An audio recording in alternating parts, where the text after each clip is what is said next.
Muy bien, Shabbat Shalom para todos mis hermanos.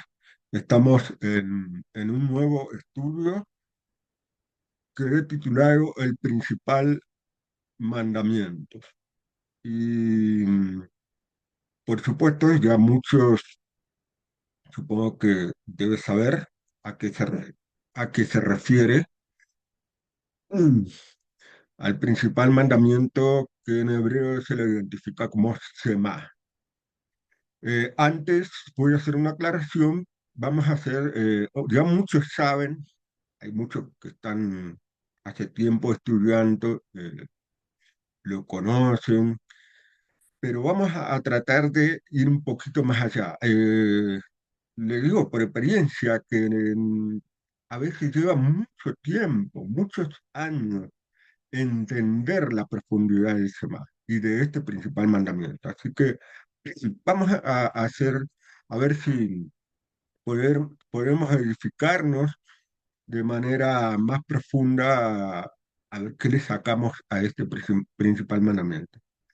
Y por supuesto, el Shema corresponde al pasaje de Deuteronomio, capítulo 6 versículo 4 al 9. O sea, es el Shema conocido completo, no solo el 4 y 5. Y también esta explicación o este estudio tiene que ver apartándome de la interpretación rabínica, sobre todo del final del Shema, que habla de tefilín, de unas bandas y las cajitas. Vamos a hacer la interpretación profunda y simbólica y- y espiritual de todo el Shema. Entonces, ahora sí, comenzamos Deuteronomio. Recordamos del capítulo 6 del 4 al 9. Empieza diciendo, Shema Israel, ¿m? Yahweh Eloheinu, Yahweh Echad. Esa es la primera, el versículo 4. Es sencillo, una máxima, un principio. Esta es la base de la fe israelita o la fe hebrea. Escucha, oye Israel, Yahweh, Yahweh nuestro poderoso, nuestro todopoderoso, nuestro poderoso, nuestro Elohim en hebreo, Yahweh uno es. Esta es la base. La base, no, uno tiene que empezar la fe a través de esto. Y esto es, acá no está solamente comunicando algo, está diciendo Semá. Semá es más allá. El contexto de este principal mandamiento es luego del capítulo 5 de Deuteronomio, donde se repite. Recuerden que el Deuteronomio es como una repetición o un repaso de mandamientos que ya se dieron. Entonces, el capítulo 5 ya las 10 palabras o conocidos 10 mandamientos. Este es el contexto, la reafirmación del pacto. Shema dijimos que es mucho más que oír, ya muchos lo saben, es entender y es también un llamado a actuar con obediencia. Por lo tanto, este es un mandamiento. Tienes que entender y tienes que obedecer que Yahweh es el único Elohim y que Yahweh es uno, que Yahweh no se puede dividir ni en dos ni en tres, pero va más allá tampoco, que no se puede dividir. Él es único y él no se manifiesta jamás como humano. Eso es algo que muchos tropiezan en este mandamiento y creen que sí, que Yahweh se hizo hombre y apareció con otro nombre y como creen que es el nombre, no importa que le llamen al Mesías, ¿no? Entonces, Israel, ¿qué es lo que está diciendo también? Oye, obedece, oye, entiende y obedece, pero está diciendo Israel. No solamente es que se está dirigiendo a un pueblo, está dice Israel y hay que entender qué significa Israel. Israel, como se le puso, proviene del nombre que se le cambió al tercer patriarca, Jacob, es luchar de la mano del Todopoderoso para vencer. ¿Sí? Y Isra es tener victoria, o sea, sobreponerse, vencer.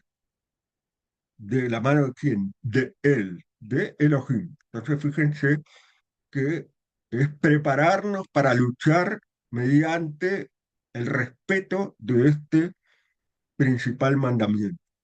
Y esta es la base, la unicidad absoluta del Todopoderoso Yahweh. Único Todopoderoso, Yahweh Elohim. Fíjense que ahí ya primero, antes de decir que es único, está diciendo Yahweh es Elohim y no hay otro Elohim. No importa, o sea, ya sabemos que pueden llamarse Elohim en sentido figurado, pero Elohim como todopoderoso es uno y es Yahweh y no hay otro. Eso es lo que, antes de decir la unicidad, da la idea de lo que luego se dice Yahweh Ejar, fíjense porque hay como una repetición ahí.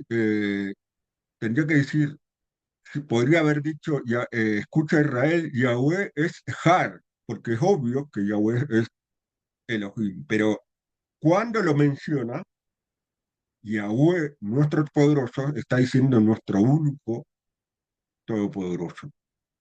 Y es único, es indivisible, no tiene igual, es incomparable y, repito, no tiene manifestaciones como encarnarse en un ser humano. Eso es una grave violación a este mandamiento, por más que le digan, no, la encarnación no es romper la unicidad.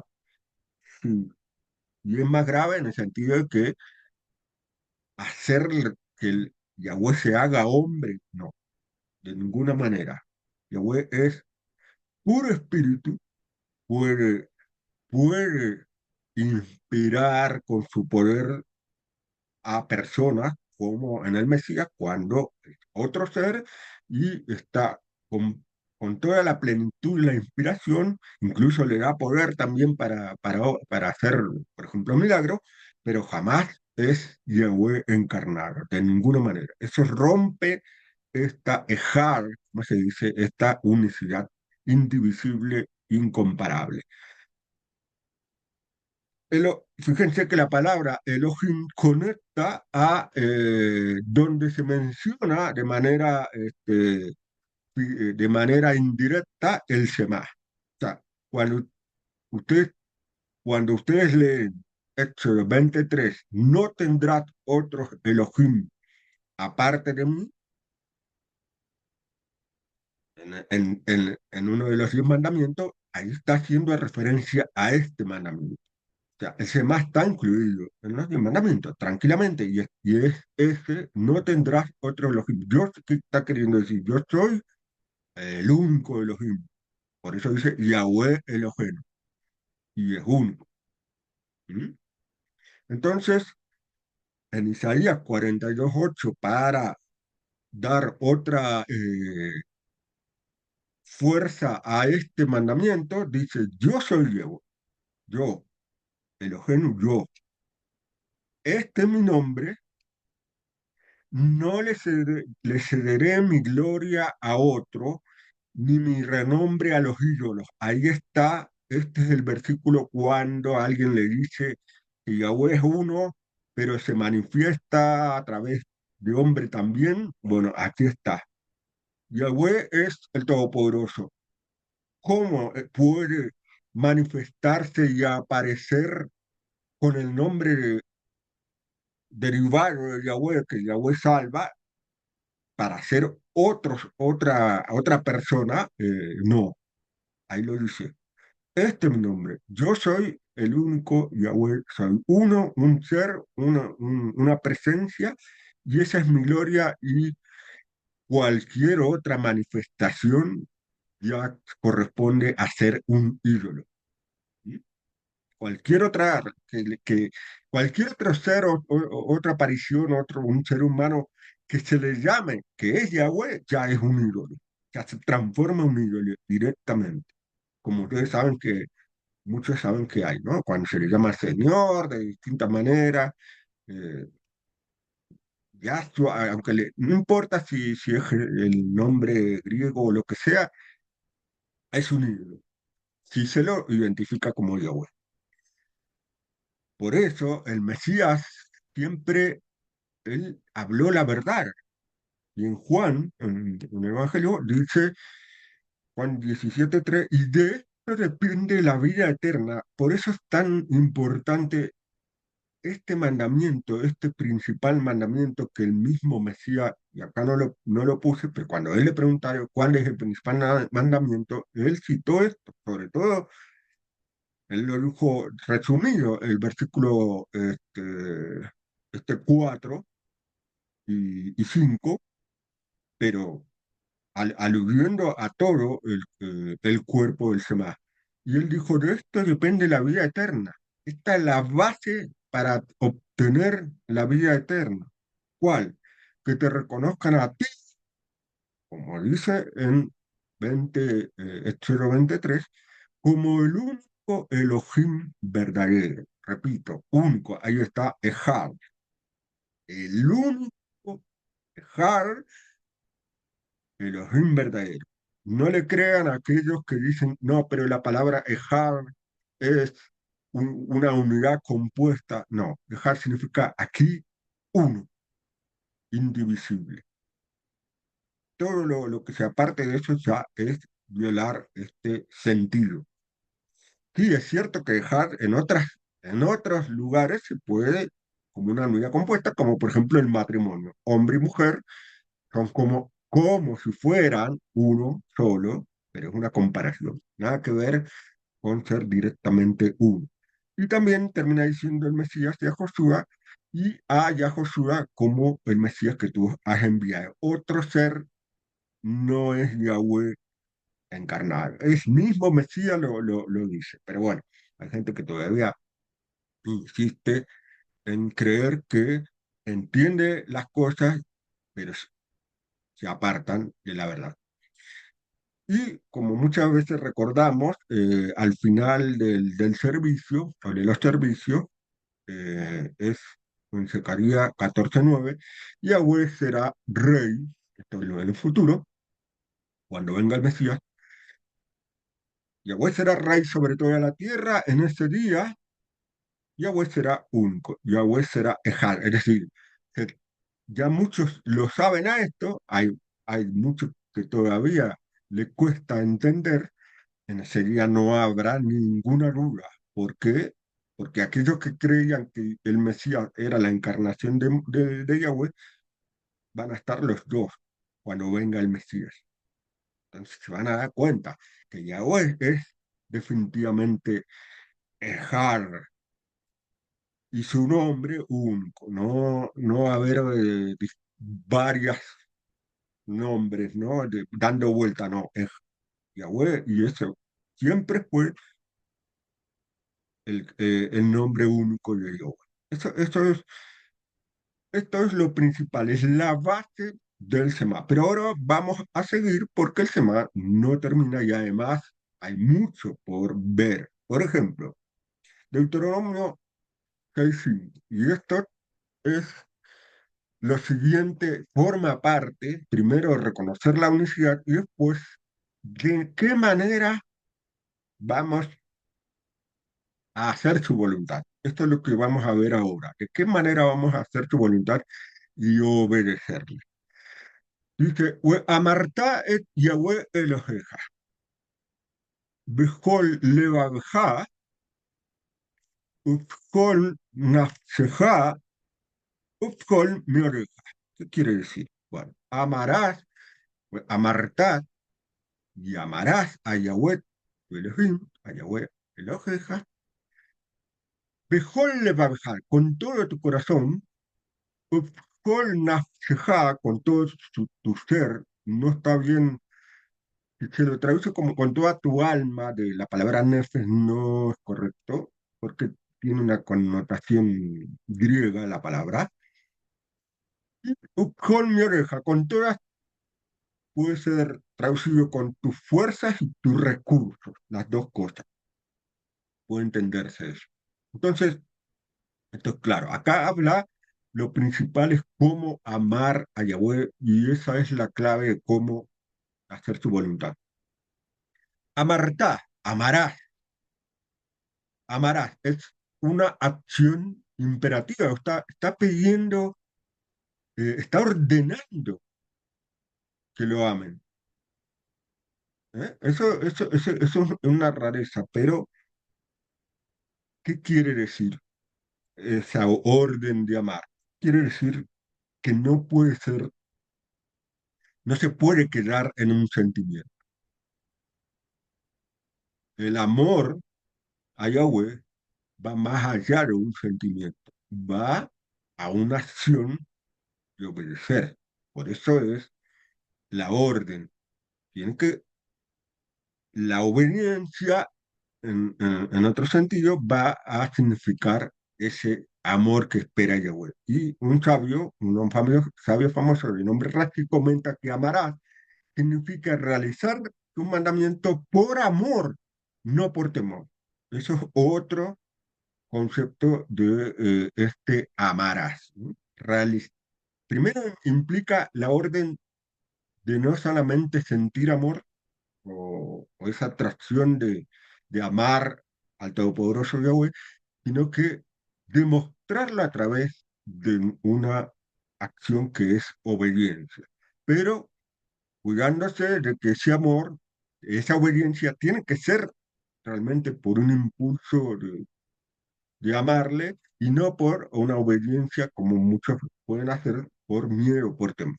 Eso es lo que está detrás de este concepto amarás a Yahweh. Luego dice, mejor le va a dejar con todo le va corazón. No se refiere solo a los sentimientos, que uno relaciona siempre el corazón con los sentimientos, no.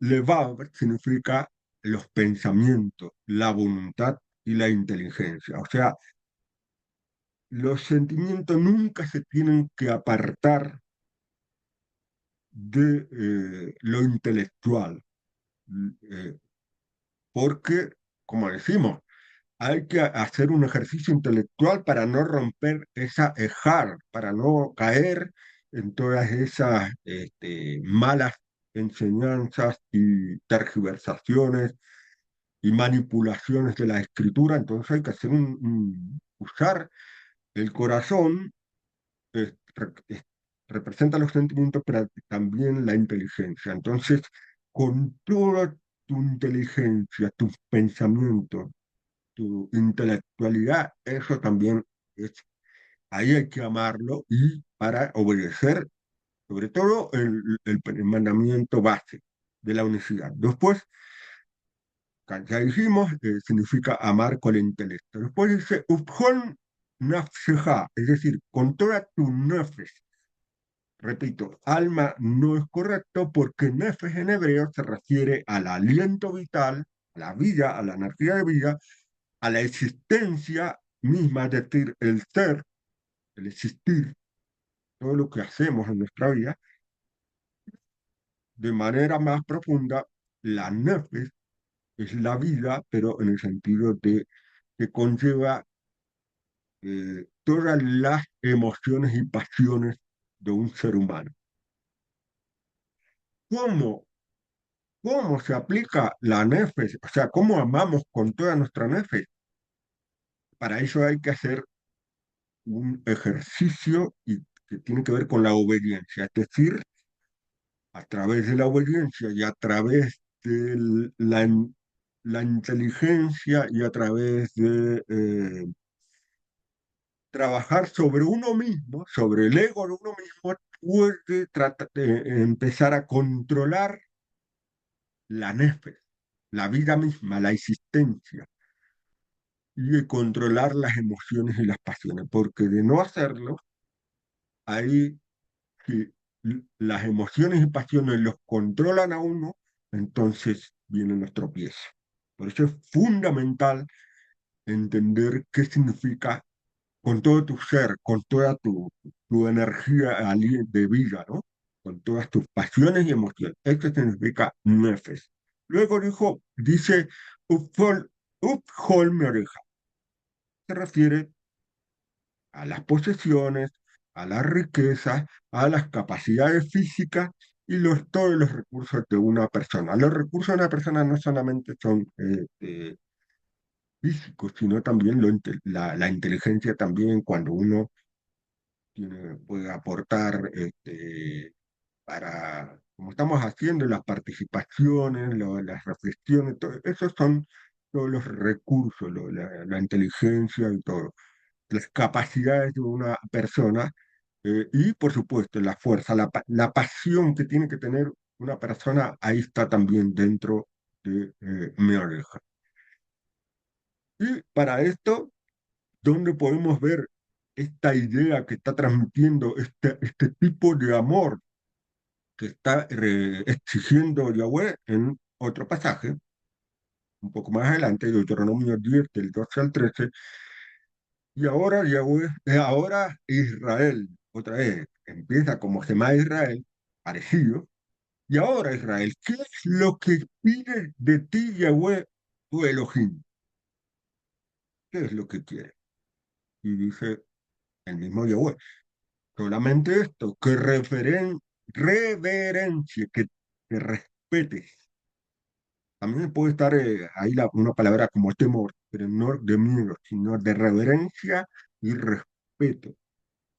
A Yahweh tu Elohim, tu poderoso, que camines solamente en sus sendas, que lo ames y le sirvas a Yahweh tu Elohim con todo tu corazón, con todo tu ser, repitiendo el Shema, guardando los mandamientos y leyes de Yahweh que yo te ordeno hoy, está hablando Mosé, para tu bien. O sea, fíjense ahí, el corazón de la acción del amor está ya explicado con reverencia, respeto cuando uno actúa, cuando uno hace las cosas, servirle, ahí puede ir mi oreja y también el levav, el corazón, y guardar los mandamientos. Esto es clave.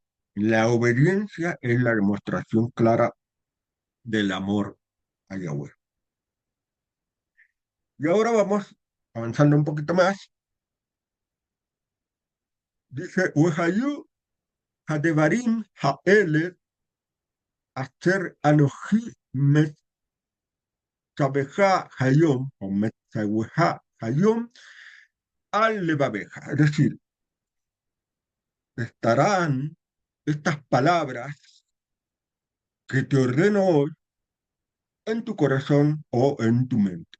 ¿Mm? Un poco repitiendo lo que se dijo hace, cómo amar a Yahweh con todo tu corazón, pero acá un poco está explicando de qué manera es este amor. ¿Mm? En tu corazón, en tu mente, pero dice Mestabeja, es decir, que te ordene. Por lo tanto, tiene que obedecer. ¿Mm? Este amor tiene que estar fundamentado en la obediencia. Y dice hoy, ese hoy es una de las palabras que en la escritura, en la Torah, se repite en distintas partes. Ese hoy no es el hoy donde Mosé, no es solamente el hoy de donde Mosé daba ese mandamiento, sino que es el hoy de todos los tiempos. Cada día es un hoy y es un recordatorio para cada día, como explica un poco el Salmo 95. Hoy, si escuchas su voz, bueno, no sea como hace alusión a la generación desobediente que quedó postrada en el desierto. Entonces, hoy te ordeno hoy, todo el día, todos los días, por eso el Semá es tan importante que tiene que ser un recordatorio diario también.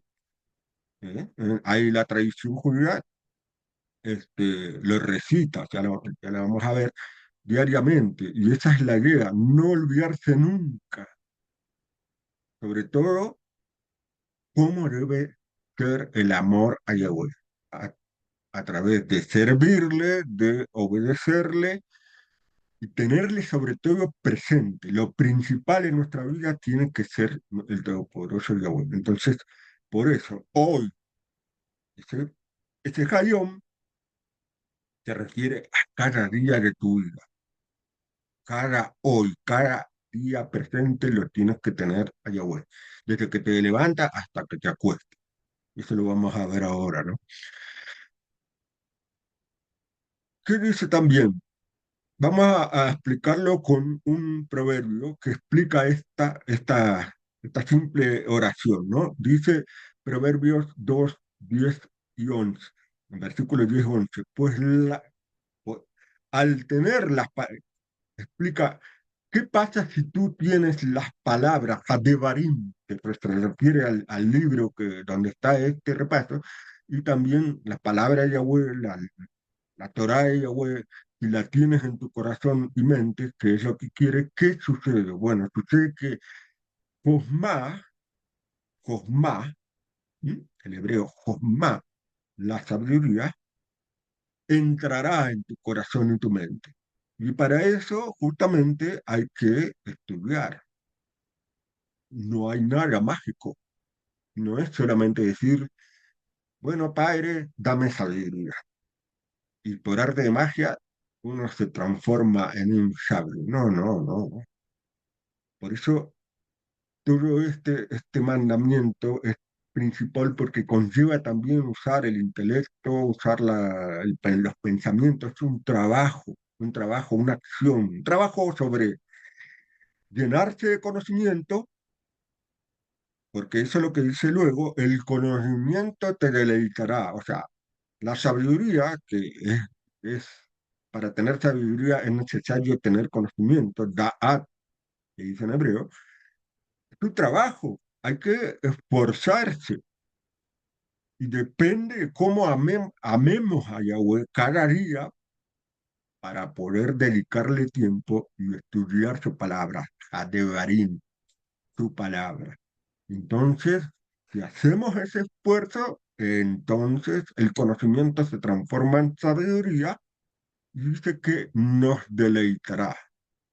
Yitnam, Yinam. Aquí viene una palabra, es Naam, deleitarse, gozarse, pero acá a mí siempre me gusta buscarle, investigar el hebreo y más a veces pasarlo bajo la óptica del hebreo antiguo, que cada letra tenía un significado muy profundo. Entonces, la palabra nun, acá la yor es parte de una forma verbal, pero la palabra raíz es naam, nun, ayim, mem. La nun tiene que ver con una semilla, el sembrar una semilla tiene mucho parentesco con la palabra eh, sayin, la nun se representa con una N, pero es como una semilla, un, digamos, pasar, también semilla en el sentido de pasar de generaciones en generación, ¿no? Pero también se refiere a la práctica.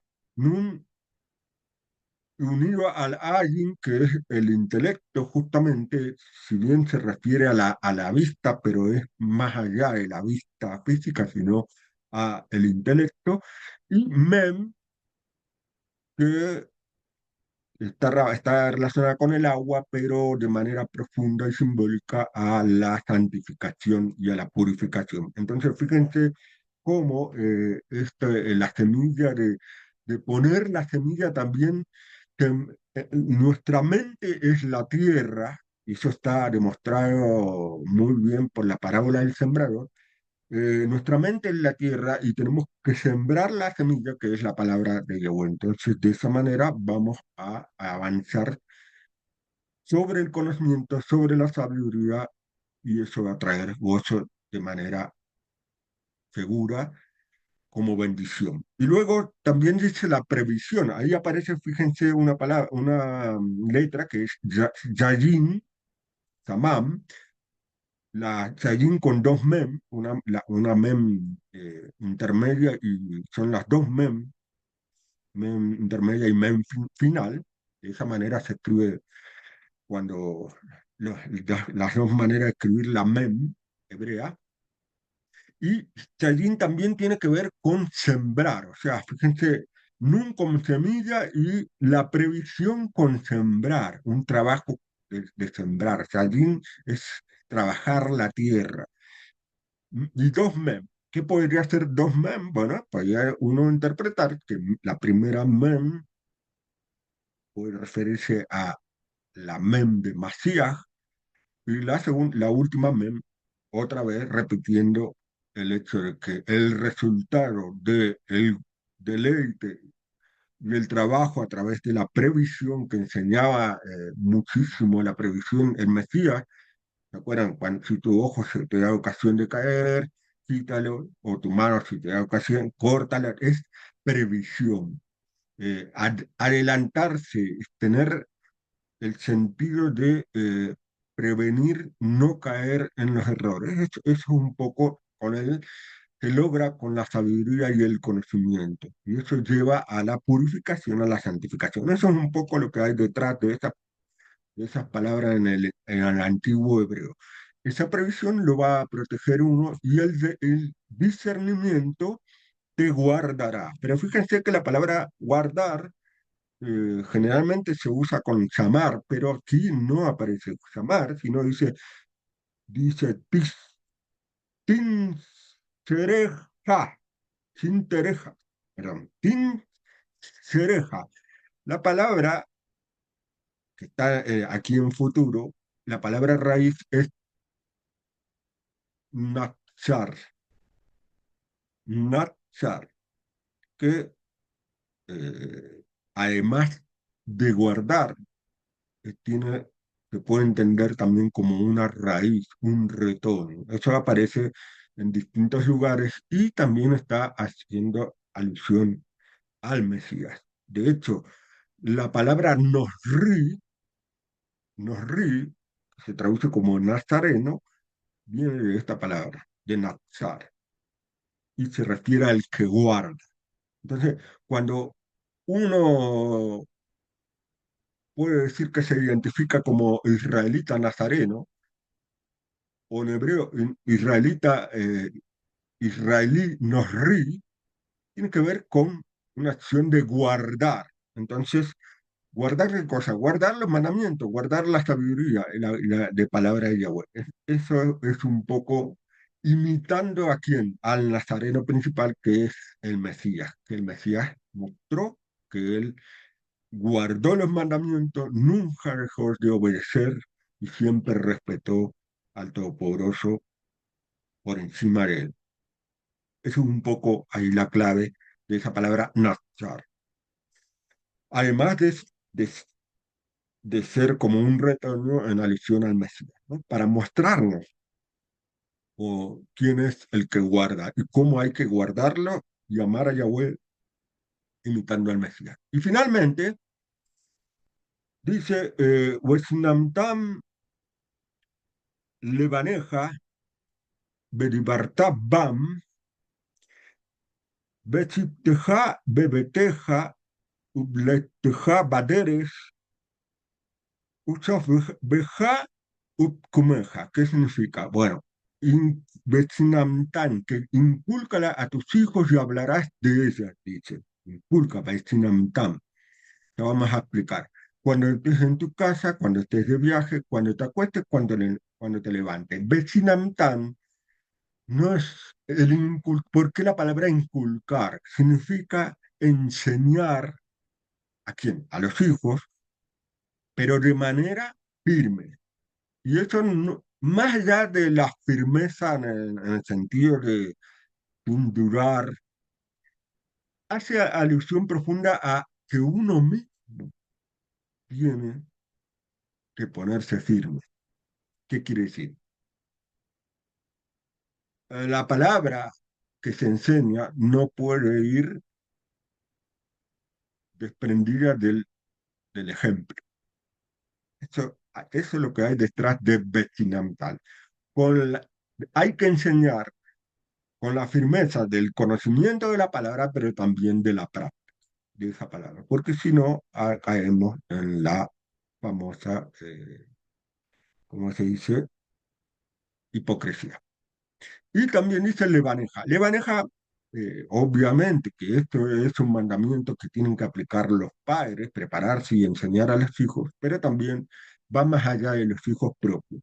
Levaneja son los hijos pueden llegar a ser todo lo que necesitan de aprender de un padre, que el padre es el que sabe. Ustedes saben que en la sabiduría hebrea los maestros son considerados como padres. El mismo Mesías llamaba a sus discípulos mis hijitos, porque hay hijitos, es decir, mis estudiantes, mis discípulos.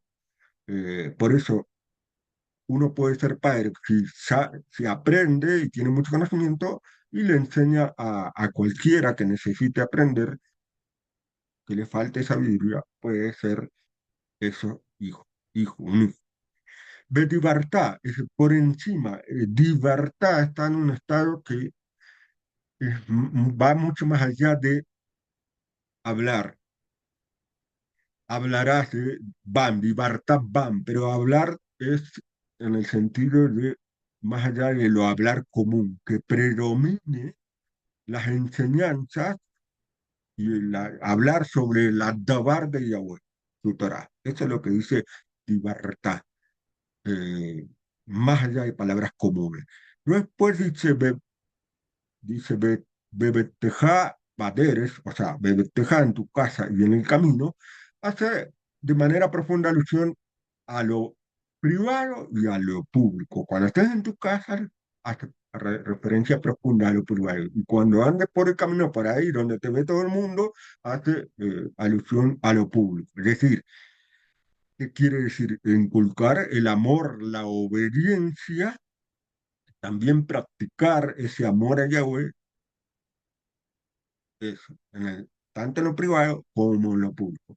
También BPTJ puede ser la tranquilidad de estar en casa, de estar resguardado en casa, pero bueno, ahí muchas veces es fácil, aunque a veces hay problemas también, pero el derech en el camino también hace alusión a cuando uno hay que ganarse la vida, ¿no? Aunque también el camino se puede estar dentro de la casa, pero se refiere de manera profunda al trajín de la vida, cuando uno tiene que trabajar y todo eso.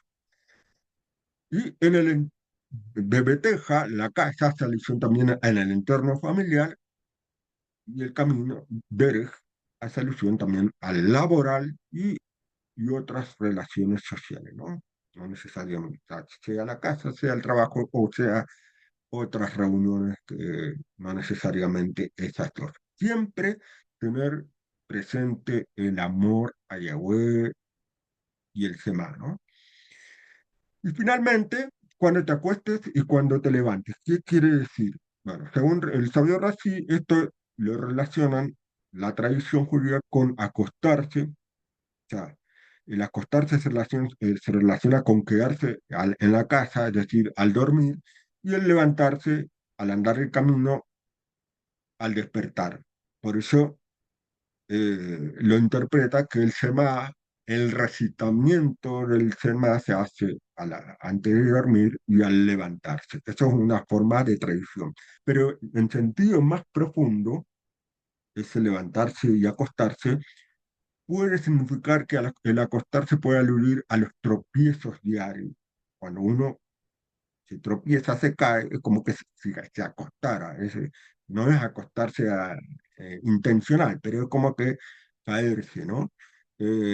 Cuando pecamos, cuando tropezamos. Y el Shema nos recuerda a meditar en lo hecho y a arrepentirnos, tener presente que Yahweh nos ama, que es misericordioso, y como dice ahí, el levantarse, tener, nos llama a levantarnos y también a recordar que la misericordia, como dice Lamentaciones, capítulo 3 versículo 22-23, la misericordia de Yahweh nunca se acaba. Y cada mañana es una nueva oportunidad porque la fidelidad de Yahweh nunca se acaba. Eso es tener presente, el semana nos recuerda no aflojar en la lucha para mejorar y agregar en el amor a Yahweh. Y finalmente, la última parte del Shema, que habla en el sentido de la casa, como si fuera mandamiento aludiendo a la casa, insisto, más allá de la interpretación rabínica, esto va a ser una interpretación profunda. Deuteronomio 6, 8 al 9. Átalas como señal en tu mano. Señal, o una palabra muy importante que aparece en otros lugares. Una señal, pero no de manera literal. ¿Qué, qué es lo profundo que enseña esta señal en la mano? Que la señal es la palabra de Yahweh, y que cada palabra de Yahweh sea señal como de tránsito que guía en cada acción. La mano hace alusión a la acción, ¿m? Y al camino, cómo transitar. Bueno, nos va guiando. La señal, que es la palabra de Yahweh, nos guía. Por aquí no, por aquí sí, corrige, ¿no? Es como un GPS, ¿no? Un GPS que cuando uno va y le dice, ve por aquí, ve por acá. Esa es la señal, ¿no? La palabra de Yahweh. Y la mano es por dónde va, por dónde transitamos, cómo hacemos las cosas en la vida, ¿no? Y además será señal, tiene que ser esa señal de obediencia al actuar. Es decir, nosotros podemos saber mucho de Torah, pero cuando realmente tenemos la señal de que estamos amando a Yahweh, cuando mostramos esa señal, es decir, cuando ponemos en práctica y obedecemos la palabra, no solamente saberla. Y por ejemplo, el Shabbat, ustedes recordarán que es la práctica y la obediencia de guardar el Shabbat, como está en Éxodo capítulo 31, es una señal. Pero no solamente el Shabbat, aquí no está diciendo solamente el Shabbat. El Shabbat, guardar el Shabbat es una señal porque estamos obedeciendo, pero en realidad la señal es toda, la obediencia de todos los mandamientos que estén disponibles poner en práctica. Y también que te sirva de símbolo en tu frente. ¿Qué quiere decir? No, insisto, no es literal, que tus pensamientos, nuestros pensamientos, armonicen con la voluntad del Todopoderoso Yahweh. ¿Para qué? Justamente para poder andar bien, ¿sí? Para ir por esa señal, como si fuera de tránsito, para poder pisar firme y corregir nuestro andar cuando sea necesario. Si no hay ese símbolo en la frente que quiere decir, eso es lo que decía antes, amarlo con todo tu corazón, es decir, con todos tus pensamientos intelectual, todas tus fuerzas, todo tu ser, entonces es difícil después andar firme o corregir. Eso es la alusión del símbolo en tu frente. Escríbalas en las jambas de tu casa. Y cerrando con esto, ¿no? Y casi que es el broche de oro del Shema. ¿Qué quiere decir más allá de lo que ustedes ya conocen, la mesuzá, la cajita? Eso es una tradición. Lo que significa es, en las jambas de tu casa, en tus portones, significa que la voluntad de Yahweh, ¿dónde está la voluntad? En sus mandamientos, no solo produzcan armonía y paz espiritual en la casa material, donde cada uno vive junto a su familia, sino también en la casa, entre comillas, espiritual que somos cada uno de nosotros. Cada uno de nosotros es como una casa y debería ser también un santuario. A eso apunta figurativamente este escribir el Shema. No es solamente estas partecitas, los mandamientos, se hace referencia a todas las instrucciones en nosotros mismos. En los portones, ¿a qué alusión haces? Puertas o portones son nuestros sentidos. Cuando tenemos que usar la vista, cuando tenemos que usar el oído, esos son los portones y tiene que estar escrito. Escrito significa que tener conciencia de que uno no debe tropezar con esos portones, al usar esos portones. ¿M? O portones o ventanas, porque también pueden ser consideradas, ¿no? Entonces, el control de nuestro sentido es tener escrito el CCMA. Debemos cuidarlos a los portones y por medio de cuidar los portones también cuidarnos a nosotros mismos, respetando los límites, que son los mandamientos, para que pueda finalmente extenderse ese amor, logrando ese amor al Padre Celestial, Yahweh, extenderlo hacia el prójimo en todo tiempo y lugar. Por eso el Mesías, cuando le preguntaron cuál es el principal mandamiento, él dijo, él se va alusión a todo esto que estamos explicando, y el segundo es semejante, dijo, amar al prójimo como a uno mismo.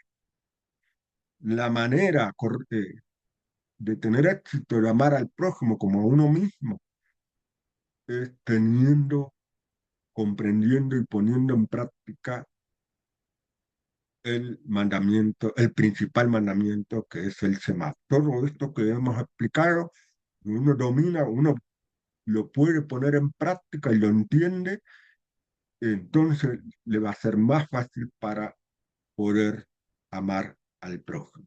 Porque no podemos intentar amar al prójimo si no amamos realmente a Yahweh. ¿Por qué? Porque es fácil tropezar. Si no aprendemos a amar al prójimo como Yahweh enseña, va a ser muy difícil que cada uno en su propio entendimiento aprenda a amar. Así que esperando que sea de edificación para todos, este, los saludos, Shabbat Shalom para todos. Muchas gracias para todos. Shalom. Shabbat Shalom.